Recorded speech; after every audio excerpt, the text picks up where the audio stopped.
Hi எல்லாரும் எப்படி இருக்கீங்க? நான் ரொம்ப நல்லா இருக்கேங்க.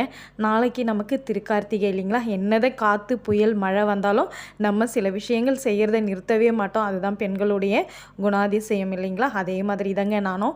இன்றைக்கி கொஞ்சமாக நம்ம வெளியில் போயிட்டு வர வேலை இருந்துச்சு. ஸோ அதனால் நான் உடனே பார்த்திங்கன்னா விளக்கெல்லாம் ஆல்ரெடி நம்ம யூஸ் பண்ண விளக்கு இருக்கும் இல்லைங்களா? பழைய விளக்கு நான் விளக்கை அடிக்கடி இந்த மாதிரி ரீயூஸ் பண்ணிக்குவேங்க. அது உடஞ்சி போனால் மட்டும்தான் நான் மாற்றி வாங்கணும் அப்படின்னு நினைப்பேன். மற்றபடி நல்லாவே இருந்துச்சுன்னா மண்ணகல்லாம் நான் இந்த மாதிரி தாங்க கொஞ்சமாக விம் லிக்யூடில் நல்ல சுடுதண்ணி கொதிக்கிற தண்ணியை ஊற்றிட்டு என்கிட்ட இருந்த பழைய அகல் விளக்கு எல்லாமே நான் இதில் போட்டு கொஞ்ச நேரம் நல்லா ஊற வச்சுருவேங்க.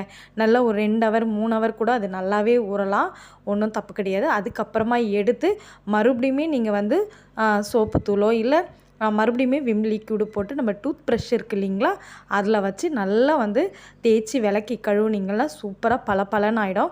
நான் ஒவ்வொரு வருஷமும் இந்த மாதிரி தான் நான் ரீயூஸ் பண்ணிக்கிட்டு இருக்கேன்.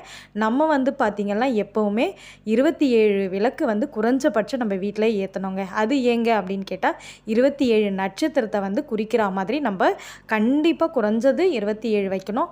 அதுக்கு மேலே நாங்கள் வைக்கிறோம்க்கா அப்படின்னா ரொம்ப ரொம்ப சந்தோஷம். மழை தான் கொஞ்சம் மிரட்டுது, நம்மளை பார்த்துக்கலாம். அதுக்கு கடவுள் கண்டிப்பாக வழி விட்டுருவார் விளக்கு வைக்கிறதுக்கு.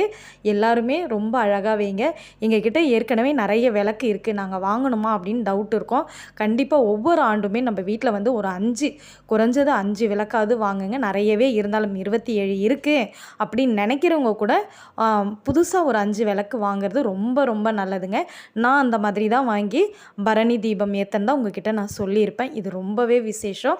அதுக்கப்புறம் பார்த்திங்கன்னா எனக்கு தெரிஞ்ச சில டிப்ஸ் எல்லாம் இதில் சொல்லியிருக்கேன், வாங்க பார்க்கலாம். நம்ம எண்ணெய் அடியில் அகல் விளக்கில் ஊற்றும் போது அது கீழே வந்துடும் இல்லைங்களா?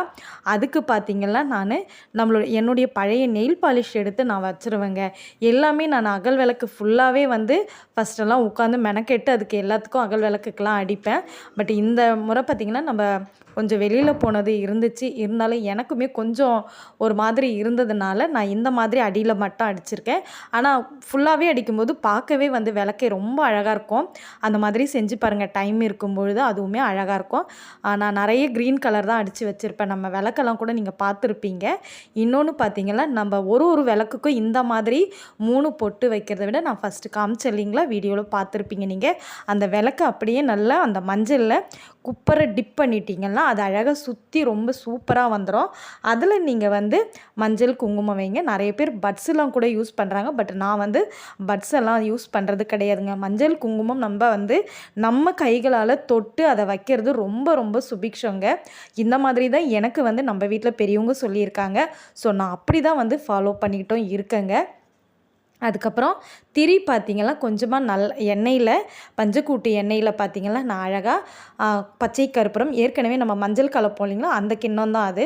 ஸோ அதில் ஆல்ரெடி ஜவ்வாது வாசனை மஞ்சள் எல்லாமே இருக்கும். அதனால் நான் அதில் எண்ணெய் ஊற்றி திரியை நல்லா பச்சை கற்பூரம் போட்டு டிப் பண்ணி வச்சுருக்கேன். இது நாளைக்கு பார்த்திங்கன்னா நீங்கள் எடுத்துகிட்டு விளக்கில் எண்ணெய் ஊற்றிட்டு அதுக்கப்புறம் அது ஏற்றணுன்னா கொஞ்சம் அது மக்கர் பண்ணும் இல்லைங்களா, அதனால் நான் இந்த மாதிரி ஐடியா பண்ணி வச்சுக்கிறதுங்க. இது இப்போ மட்டும் இல்லை, எப்பவுமே நம்ம பூஜை அறையில் பார்த்திங்கன்னா நான் இந்த மாதிரி ஒரு டப்பாவில் நெய் தீபம் வாங்குவோம், ஒரு டப்பா, அதில் நான் போட்டு வச்சுருப்பேன். நான் இன்னொரு நாளைக்கு அதை நான் காட்டுறேன். இது கார்த்திகை தீபத்துக்கான டிப்ஸுன்னு கூட வச்சுக்கலாம். இந்த டிப்ஸ் எல்லாம் உங்களுக்கு பிடிச்சிருந்தா கண்டிப்பாக என் கூட கமெண்ட்ஸில் சொல்லுங்கள். இந்த இதில் உங்களுக்கு எது ரொம்ப பிடிச்சிருக்குன்னு சொல்லுங்கள். தேங்க்ஸ் ஃபார் வாட்சிங். பாய்.